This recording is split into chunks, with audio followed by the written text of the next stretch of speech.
Mari kita berdoa. Besem haab we haben we ruah hakodes Elohe Echad. Dalam nama Bapa, Putra, dan Roh Kudus, Tuhan yang Esa.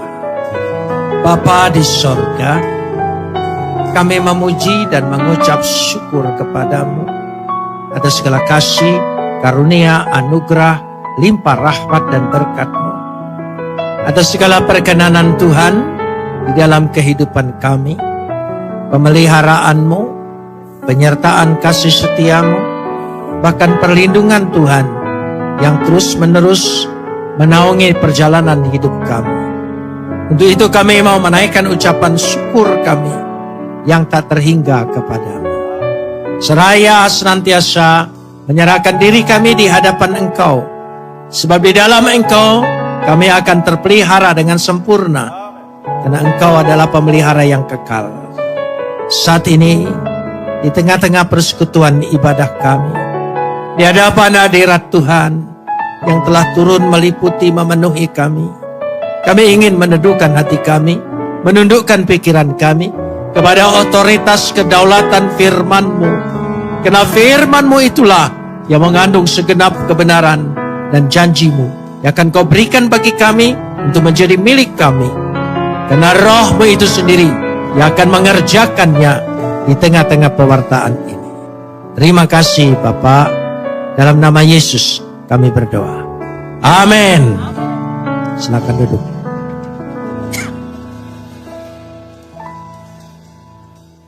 Shalom. Pagi ini kita akan bersama-sama membaca firman Tuhan yang terambil dari kitab Mazmur pasal 40 ayat 1 sampai ayat 11. Kita akan membacanya saling sahut bersautan. Saya awali ayat 1 dan 2, lalu jemaat menjawab ayat 3, dan seterusnya saling ganti bergantian sampai tiba pada ayat 11 saja.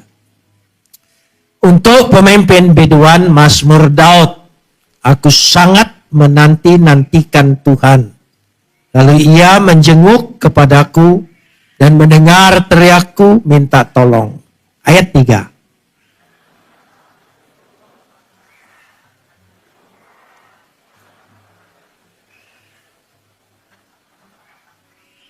Ia memberikan nyanyian baru dalam mulutku untuk memuji Tuhan kita. Banyak orang akan melihatnya dan menjadi takut, lalu percaya kepada Tuhan.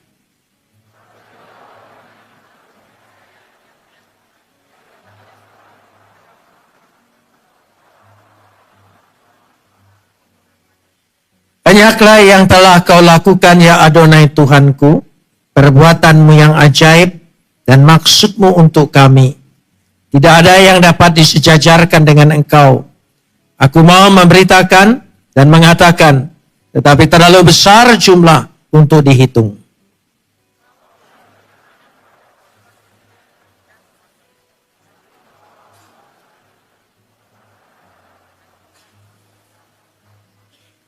Lalu aku berkata, sungguh aku datang. Dalam gulungan kitab ada tertulis tentang aku.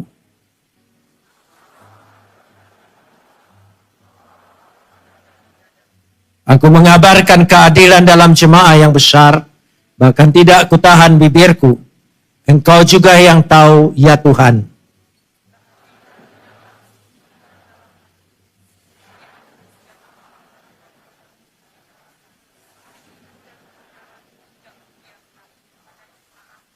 Kapot leha Adonai Elohenu kapot leha. Segala kemuliaan ya Adonai Tuhanku, kemuliaan bagimu. Saudara yang dikasihi Tuhan, Mazmur ini terbagi dua bagian, yaitu dari ayat 1 sampai 11 dan 12 sampai ayat yang ke-19. Dari ayat 12 sampai 19, Mazmur ini diulangi kembali di dalam Mazmur 70. Mazmur seringkali kita dimengerti sebagai kitab doa, juga puji-pujian. Tapi juga Mazmur ini adalah kesaksian. daripada orang-orang yang bergumul dan ditolong oleh Tuhan. Sekaligus Mazmur ini juga merupakan pengajaran. Kita belajar kembali dengan apa yang dialami oleh umat-umat yang terdahulu. Khusus Mazmur yang kita baca tadi, pasal 40 ayat 1 sampai 11. Sebetulnya sebelum dikarang oleh Daud, Mazmur ini sudah ada sebelum Daud. Tapi Daud mengulang kembali, yaitu dalam Mazmur pasal 40.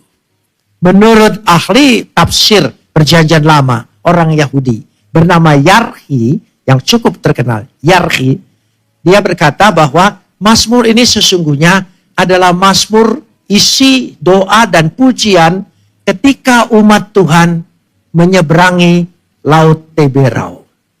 Ketika mereka menyeberangi laut dan membelah laut itu, dan ini adalah merupakan inti doanya. Jadi saudara bisa bayangkan apa yang akan kita baca tadi menjadi pergumulan mereka, sekaligus menjadi kesaksian bagi kita semua. Yaitu ketika tentara Fir'aun dengan segala peralatan kereta perang yang sangat modern di zamannya mengejar umat Israel. Ketika mereka menyeberang dan mengejar mereka dengan segala perlengkapannya, sudah barang tentu tentara Fir'aun bukan saingan bagi umat Israel yang tidak berdaya waktu itu. Pada waktu mereka sampai di tepian Laut Teberau, mereka ingin menyeberang dan mereka terhalang oleh lautan yang begitu luas. Saudara bayangkan dulu kondisinya. Jadi ketika saat-saat seperti itu, tentara Fir'aun mengejar mereka dan mereka menyeberang terhalang dengan lautan yang luas, mereka sungguh berharap dan sungguh memohon kepada Tuhan. Itu sebabnya ayat yang kedua berkata, aku sangat menanti-nantikan Tuhan. Kenapa demikian? Karena dia berharap ada pertolongan Tuhan. Ada jalan keluar dari Tuhan. Situasinya sangat krisis sekali. Kawo kawiti, aku sangat menantikan Tuhan. Jadi itulah inti orang beribadah. Inti orang berdoa. Inti orang memohon kepada Tuhan. Ya sangat berharap sekali kehadiran Tuhan. Hadirat Tuhan. Sehingga dengan demikian, dikatakan di sini, itulah yang menjadi harapan mereka. Hendaknya kita juga, ketika kita beribadah, kita sangat menanti-nantikan jamahan Tuhan, hadirat Tuhan, lawatan Tuhan. Amin. Itu penting, harus menjadi inti kita. Untuk apa kita datang ke sini? Hanya memenuhi untuk beribadah? Berarti kita hanya sampai pada tingkat orang beragama. Kita tidak punya persekutuan dengan Tuhan. Kita tidak memiliki hubungan pribadi dengan Tuhan. Kita bisa berhubungan pribadi dengan Tuhan. Memang manusia tidak layak berhubungan dengan Tuhan. Tetapi firman Tuhan menjadi manusia. Menjadi perantara bagi kita untuk berhubungan dengan dia. Ya, mempunyai relasi, koneksi dengan Tuhan. Bisa dijamah oleh dia. Karena firman itu menjadi manusia. Selagi firman itu tidak menjadi manusia, Tuhan itu di awang-awang. Tetapi sudah menjadi manusia, firman Tuhan itu dapat kita punya hubungan, relasi. Karena itu dikatakan aku sangat menanti-nantikan Tuhan. Saudara bayangkan, ketika tentara musuh begitu sudah siap mendekat, sementara lautan luas ini untuk diseberangi tidak mungkin. Lalu bagaimana mereka? Apa yang mereka harap coba? Sungguh berharap pertolongan Tuhan. Saya ingin kisahkan sedikit. Ketika Musa di dalam kitab Keluaran membelah laut, ketika mereka sudah berada di tepian, saudara tahu tepian laut itu di Teberau itu penuh dengan rawa-rawa. Dan mereka ingin menyeberang. Dan ketika Musa mengetuk laut itu, menurut kitab Talmud, ya orang Yahudi punya 2 kitab lagi selain kitab Perjanjian Lama, yaitu kitab Talmud yang berisi kisah-kisah umat yang tidak tercatat dalam kitab Tenak, yaitu kitab Perjanjian Lama. Lalu ada kitab lagi namanya kitab Mishnah, itu kitab pengajaran. Dalam kitab Talmud, pada waktu orang Israel melihat laut itu, Dan Musa mengetuk laut itu 3 kali dan tidak terjadi apa-apa. Mereka mulai panik. Apa yang terjadi, saudara? Mereka sangat ketakutan. Ya, lalu Harun sebagai yang tertua menurut kitab Talmud berkata begini, daripada kita mati oleh tentara Fir'aun, lebih baik kita mati karena mengikuti perintah Tuhan. Kita masuk ke dalam laut ini sesuai dengan perintah Tuhan. Kita lewati ini semua. Ketika mereka memasuki laut itu terbelah. Dan laut itu menjadi kering. Dan dikatakan dalam kitab Keluaran saya baca, laut itu kering. Kata kering memakai kata harasi, kering kerontang, kering sama sekali, tidak becek. Tuhan kalau melakukan perbuatan tidak pernah tanggung, dia tuntas, tidak pernah setengah-setengah. Itulah cara Tuhan memberikan pertolongan. Amin. Tuntas, kering.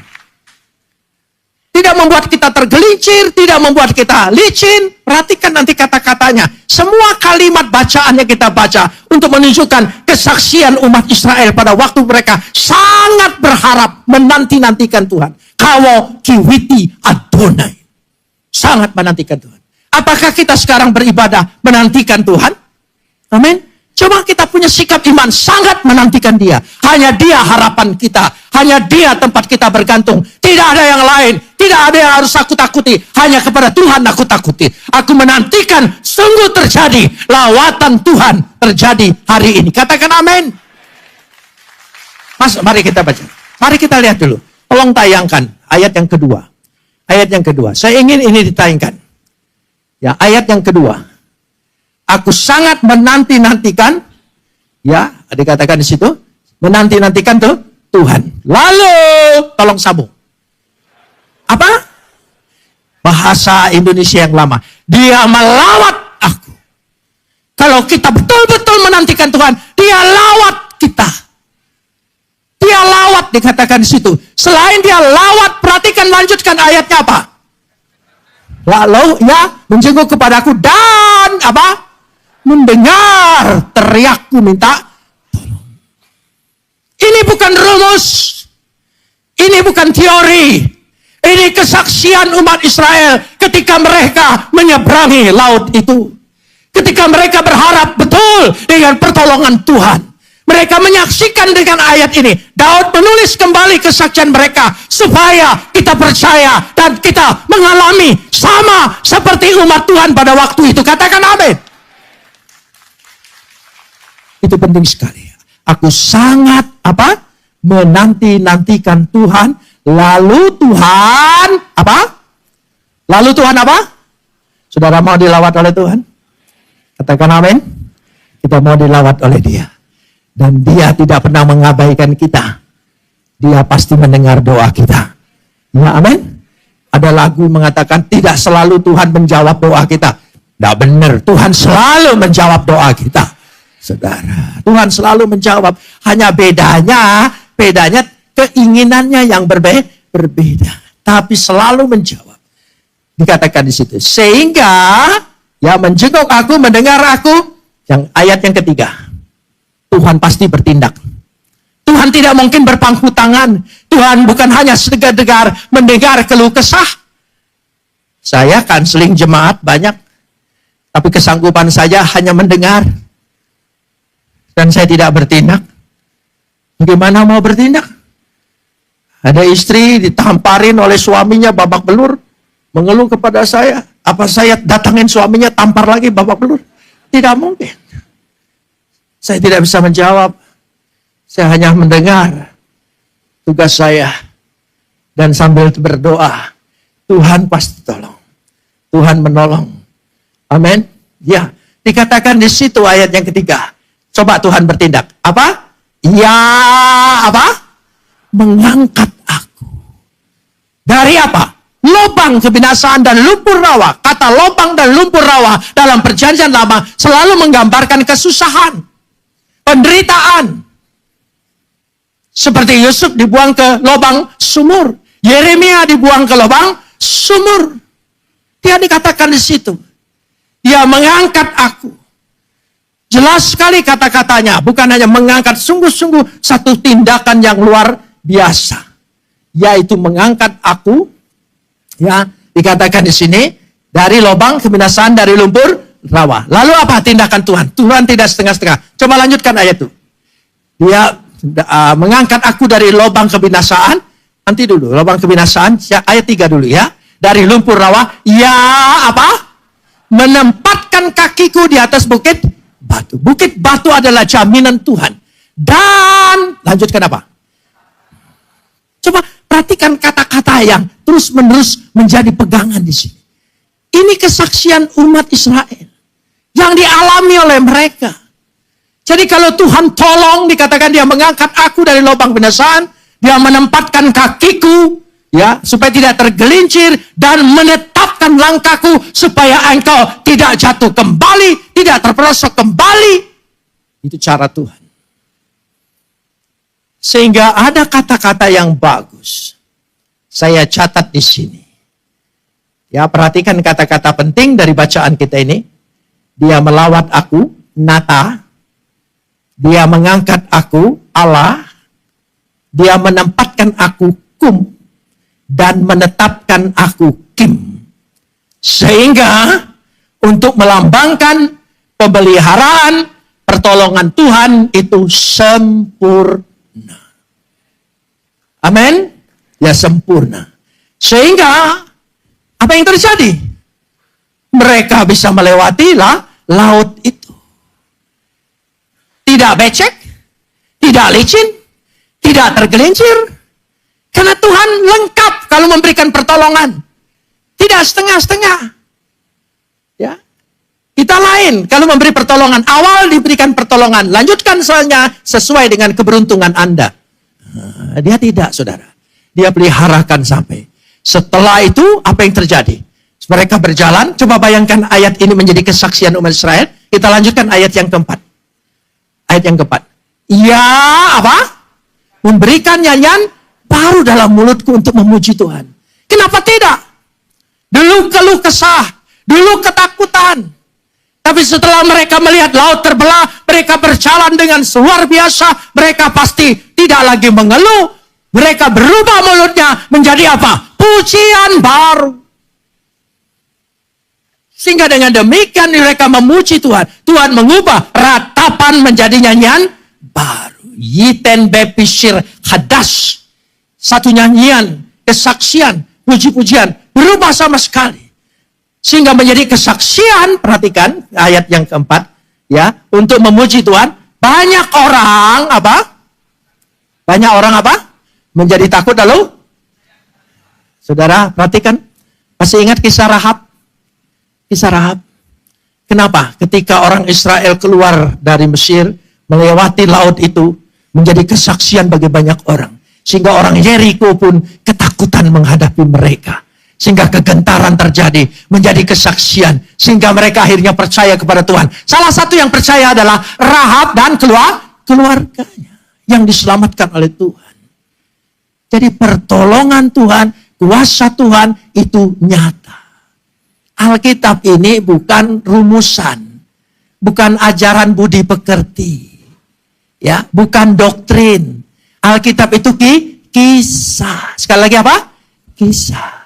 Riwayat, kejadian. Dari sejak awal Tuhan berkisah. Tuhan menolong. Tuhan berkisah. Coba baca Alkitab. Dari awal sekali. Pada mulanya apa? Coba. Masa lupa ayatnya? Ya, harus hafalah ya. Ya ini. Kejadian 1 ayat 1. Pada mulanya apa? Kurang jelas. Pada mulanya, ya saudara silahkan lembaga Alkitab juga betul. Saya Tuhan, karena saya takut ingat mantan. Jadi saya tidak mau mengulangin lagi. Pada mulanya Tuhan. Bereshit bara Elohim. Ya, pada mulanya siapa?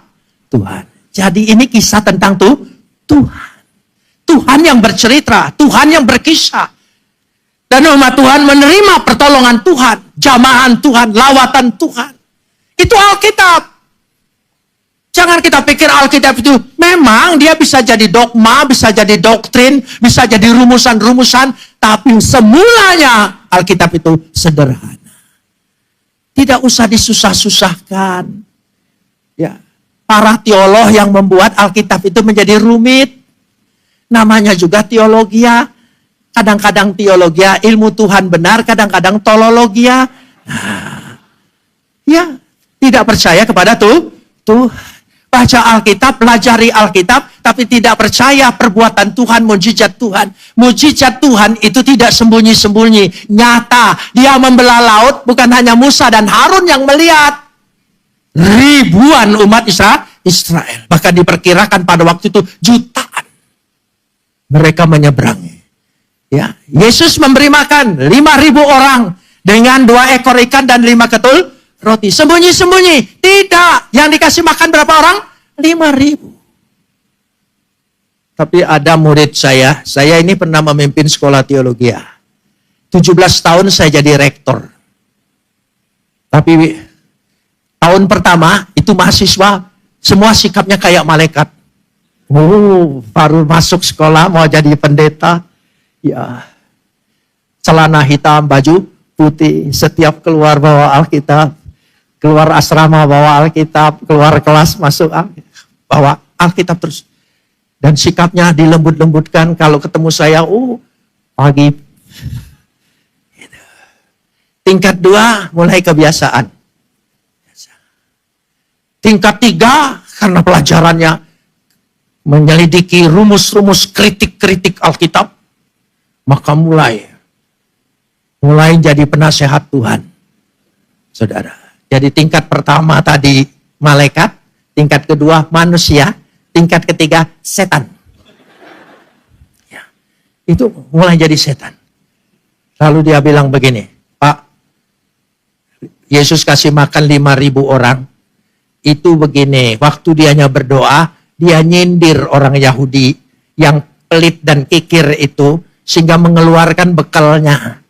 Sehingga jadi cukup. Oh, begitu. Hebat kamu ini. Ya, lagi pula, ya 2 ekor ikan itu Pak, kenapa cukup? Ikan paus. Dia ingin Alkitab itu perbuatan Tuhan yang ajaib itu rasional, masuk akal. Saya bilang kamu ini menolak mujizat tapi buat mujizat baru. Apa buat mujizat baru? Ikan paus, 2 ekor ikan paus bisa dibawa anak kecil. Hebat sekali anak kecil itu. Mungkin dia keturunan Avatar, saya bilang. Loh, iya. Ya, seringkali orang menolak. Padahal Alkitab itu perbuatan Tuhan. Namanya perbuatan Tuhan di luar akal kita. Dia sanggup, dia mampu. Karena dia Tuhan. Kalau dia sesama bisa masuk akal dengan kita, buat apa dia jadi Tuhan? Kita saja jadi Tuhan. Selesai. Musa membelah laut, Pak. Ya, itu bukan betul-betul membelah. Laut itu pas surut. Airnya sebatas lutut. Jadi mereka bisanya nyebrang. Dia lupa. Tentara Fir'aun berkuda yang mengejar mereka bisa mati tenggelam karena air sebatas lutut. Itu mujizat baru, saudara. Ya, jadi dari situlah kita percaya. Alkitab itu adalah perbuatan Tuhan. Alkitab itu adalah kesaksian Tuhan. Katakan amin. Ya. Mungkin waktu kita baca ada hal-hal yang tidak masuk akal. Waktu itu, nanti ketika perjalanan hidup kita akan mengalami. Saya waktu menjadi Kristen, ada ayat yang saya tidak suka. Tampar pipi kiri, beri pipi kanan. Gak suka. Orang agama saya yang dulu ngajar melawan kok. Sekarang tampar pipi kiri, berikan pipi kanan. Enak aja saya bilang ya.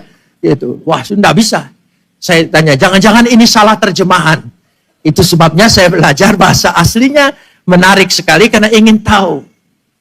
Lalu saya bertanya, betul aslinya begitu. Tapi rasa untuk terima nggak bisa.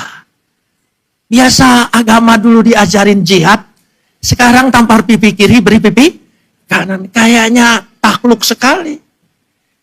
Lalu saya berdoa dengan Tuhan, Tuhan bisa enggak ayat ini saya robah sedikit.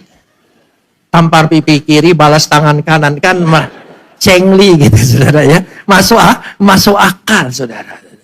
Ya, lalu Tuhan berbicara, di hati saya. Dia katakan begini, kalau kamu mengajari, tampar pipi kiri, balas pipi kanan, nggak perlu aku mati di kayu salib. Cukup guru silat ngajarin engkau. Itu sebabnya kita bisa mengampuni. Karena hal-hal yang tidak mungkin dimungkinkan oleh Tuhan. Itulah firman-Nya. Sehingga, ya saudara bisa bayangkan, nyanyian mereka memberikan nyanyian baru. Mereka berubah, tidak lagi meratap, tidak lagi ketakutan, tetapi bersorak-sorai. Karenanya ayat 5 berbunyi beda sekali. Coba ayat yang kelima.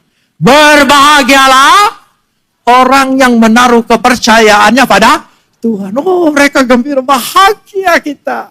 Kita percaya pada Tuhan bahwa Tuhan sanggup membelah laut. Ya, dia percaya, bahagia. Sekarang coba baca. Berbahagialah orang yang apa? Orang apa? Orang yang apa? Saya enggak dengan apa? Maklum agak keras sedikit karena saya telinga 78. Saudara, ada gangguan ya. Ya gitu. Jadi orang yang apa? Menaruh kepercayaannya kepada Tuhan. Saudara mengerti menaruh? Nih saya lihat, ini kita taruh. Taruh. Ini menaruh enggak? Ini menaruh enggak? Kalau menaruh itu bagaimana? Lepaskan, angkat tangan. Itu namanya menaruh, saudara. Kita lain. Kita menaruh tapi kita pegangin. Makanya doa kita seringkali tidak dikabulkan Tuhan. Tuhan bilang, aku akan kabulkan. Ayo taruh ke tanganku. Tapi kita pegangin terus. Apa iya? Apa tidak? Apa mungkin? Apa mustahil? Selalu kita pegangin. Bagaimana Tuhan ingin menolong kita secara tuntas? Orang yang menaruh kepercayaan pada Tuhan berbahagia. Dia tidak berpaling. Dia ingat, kami untung tidak menyerahkan diri kembali kepada tentara Fir'aun untuk ditawan menjadi budak. Itu sebabnya di situ dia tidak menyimpang dalam kebohongan. Ini merupakan kesaksian umat Tuhan ketika keluar. Jadi bukan hanya sebuah dongeng, cerita, tapi kesaksian yang mereka alamin. Sehingga, perhatikan kita lanjutkan ayat yang ke-6. Ayat yang ke-6. Kita lihat ayat yang ke-6 apa? Yang terjadi di sini. Banyaklah yang telah kau lakukan. Banyak. Bukan hanya satu kali itu saja. Tuhan melakukan keajaiban, persediaannya tidak pernah habis. Mintalah. Pasti kita semua pasti mengalami. Saya pernah mengalami, saudara juga pasti mengalami. Jamahan Tuhan, pertolongan Tuhan banyak, rabut. Kata banyak itu rabut tidak terhitung. Bahasa Ibrani-nya bagus memakai kata rabut. Coba ucapkan. Rabut mirip apa? Rambut. Nah, saudara. Tidak terhitung. Banyak sekali. Perbuatan apa? Perbuatanmu yang ajaib. Perbuatanmu yang ajaib. Bukan hanya waktu itu. Banyak. Bahkan maksudmu untuk kami. Tidak ada yang dapat disejajarkan dengan engkau. Aku mau memberitakan dan mengatakan. Tetapi terlalu besar. Tolong sambung apa? Jumlahnya untuk dihitung. Tidak pernah habis-habisnya. Jangan saudara pikir mujizat itu sudah selesai. Mujizat itu selalu punya persediaan yang banyak. Inilah yang disaksikan. Sehingga umat Tuhan mengalami, memberitakan di situ yang terlalu besar jumlahnya untuk dihitung. Pertolongannya luar biasa. Sehingga Tuhan mengalami betul-betul bagaimana Tuhan menolong mereka. Pagi tadi saya kutip sedikit supaya ada persamaan. Saudara percaya Tuhan? Saudara percaya Tuhan? Dalam bahasa Ibrani percaya itu ada 3. Bitahon, Cheemin, Emunah. Coba cepat. Bitahon, Cheemin, Emunah. Itu semua diterjemahkan percaya. Percaya. Maknanya hampir sama, tapi implikasinya berbeda. Bahasa Indonesia tidak bisa menampung karena cukup dengan satu kata. Perbendaharaan bahasa Indonesia agak kurang seimbang dengan bahasa Ibrani. Tapi bahasa Inggris dan bahasa Mandarin cukup memadai untuk menerjemahkan bahasa Ibrani. Bitahon itu diterjemahkan trust. Trust. Percaya, trust. Trust itu artinya percaya karena ada hubungan. Kedua belah pihak. Ya, saling percaya. Seperti contohnya suami istri. Mengikat pernikahan karena dua-duanya percaya. Karenanya hubungan suami istri itu sangat sensitif. Menggunakan perasaan yang paling halus, yang paling dalam, emosi yang paling tersembunyi. Dia ungkapkan itu ketika hubungan suami istri. Karena itu suami istri kalau ngobrol, diskusi lebih dari 15 menit pasti ribut. Saudara. Kenapa saudara? Karena telah menggunakan perasaan yang paling dalam. Yang tidak pernah digunakan perasaan itu pada orang lain. Beda, suami ketika memimpin rapat, diskusi 2 jam, gak pernah ribut di kantor. Tapi suami istri gak bisa saudara. Sehingga kadang-kadang kita tidak mengerti. Mengapa saudara? Karena itulah. Jadi artinya punya hubungan yang paling mendalam. Itu namanya bitahon. Bitahon. Bahasa Inggrisnya trust. Ya. Yang kedua, heemin. Heemin itu percaya sepihak. Percaya Tuhan itu besar, percaya Tuhan itu hebat, percaya Tuhan itu menyediakan segala sesuatu. Maka kita minta kepada Tuhan.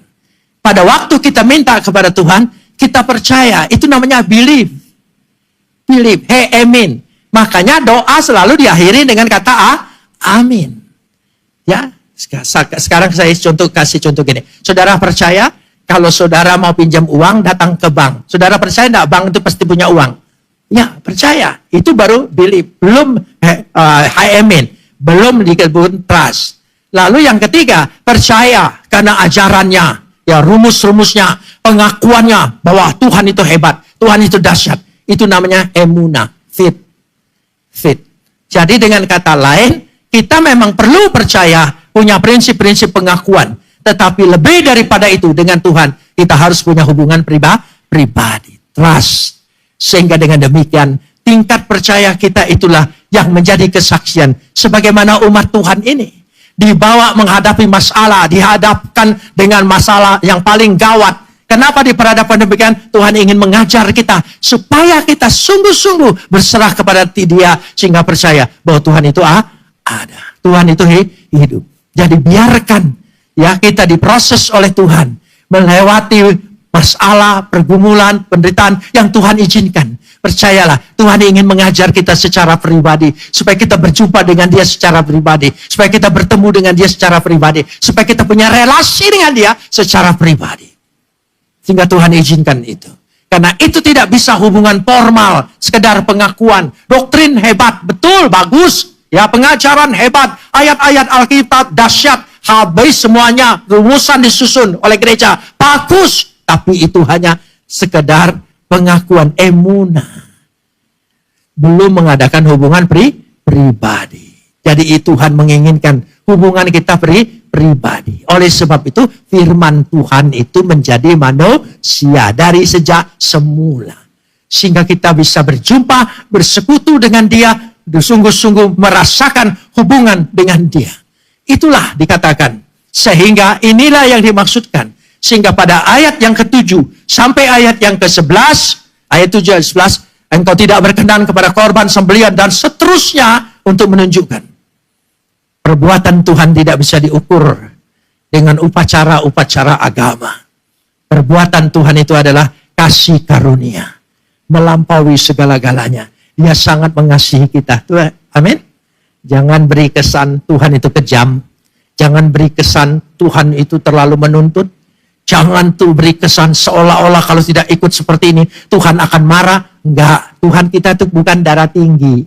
Saudara, Tuhan penuh belas kasihan. Tuhan tidak pernah habis pengampunannya. Apapun yang terjadi dalam hidupmu, Dia pasti mengampuni. Dia tidak pernah menolak kita. Amin. Seberapa banyak kita berdusta berkali-kali membohongi Dia, tapi Dia tahu kita manusia. Dia tidak pernah menolak kita. Dia pasti datang pada kita. Amin, saudara. Jadi saya tidak suka satu lagu lagi, tapi lagu dunia. Lagunya edisi Litonga. Ya, engkau dekat, aku dekat. Engkau jauh, aku jauh. Itu kekasih itu saudara. Tuhan kita tidak. Engkau jauh, aku mendekat. Engkau dekat, aku lebih lekat lagi saudara. Amin. Itu Tuhan kita. Imani seperti itu. Itu kesaksian Alkitab. Alkitab yang berbicara. Jangan buat seolah-olah Tuhan itu ada cara. Engkau harus menyerahkan dirimu sepenuhnya. Hidup suci. Buat apa Tuhan izinkan hidup di dunia? Ada yang berkata begini, jangan hidup di dunia ini sia-sia. Yang penting sorga. Dari awal aja Tuhan matiin kita. Masuk sorga, selesai semua saudara. Kenapa kita diizinkan tugas ke dunia? Untuk berkarya, bersaksi di tengah-tengah dunia. Mengubah dunia ini untuk menjadi orang bertuhan. Katakan amin. Itu kita. Kalau Tuhan berkati hidupmu, nikmati hidupmu. Tuhan kasih pasanganmu yang terbaik, nikmati hidup bersama dia. Saya menikmati. 56 tahun saya menikah. Sangat menikmati. Ya, istriku yang terbaik. Segala-galanya. Meskipun kadang aku tidak mengerti siapa dia. Loh iya. Wanita itu paling sulit dimengerti. Saudara. Ya, yang salah dia. Segalanya dia, tapi yang harus minta maaf kita. Heran. Kalau kita tidak minta maaf, dia ngambek. Ya, sudah. Tidur, lihat tembok sana. Dipegang sedikit. Oh, gitu. Saudara pikir itu pengantin baru? Enggak. Ini pengalaman 56 tahun. Ya, sesama pendeta. Dia khotbah, saya khotbah. Untung khotbahnya tidak saling sindir. Saudara ya. Tapi menikmati hidup bersama. Ya, karena sebentar lagi 1 Desember dia ulang tahun 74 tahun. Wah, tapi ya masih cantik. Masih mulus. Loh iya. Karena tidak pernah memandang orang lain, pandang istri sendiri. Loh iya. Memang kelihatannya setiap hari membosankan. Tapi kalau dia pergi sehari, kehilangannya luar biasa, saudara. Rasanya serba salah. Air tidak ada yang sediain, makanan tidak ada sediain, nasi goreng tidak enak. Semua jadi tidak enak. Tapi ini mumpung dia tidak hadir. Ya, rahasia kita bersama, saudara. Jadi apa yang Tuhan izinkan dalam hidupmu, nikmatilah. Amin. Bersyukurlah dengan dia. Amin. Tidak usah buru-buru masuk surga ya. Ya. Amin saudara. Tidak usah. Seolah-olah tinggalkan semua. Hanya Tuhan saja. Enggak. Tuhan ciptakan kita untuk berpikir sesama kita. Maka dia ciptakan pasangan. Maka dia buat Hawa hamil dan beranak. Untuk kita melihat kenikmatan kita bersama anak-anak, cucu-cucu. Semuanya sukacita. Luar biasa. Amin. Loh iya. Ini penting sekali. Supaya beragama karena Tuhan itu kasih, tapi kita menikmati kasih setianya selama-lamanya. Katakan amin.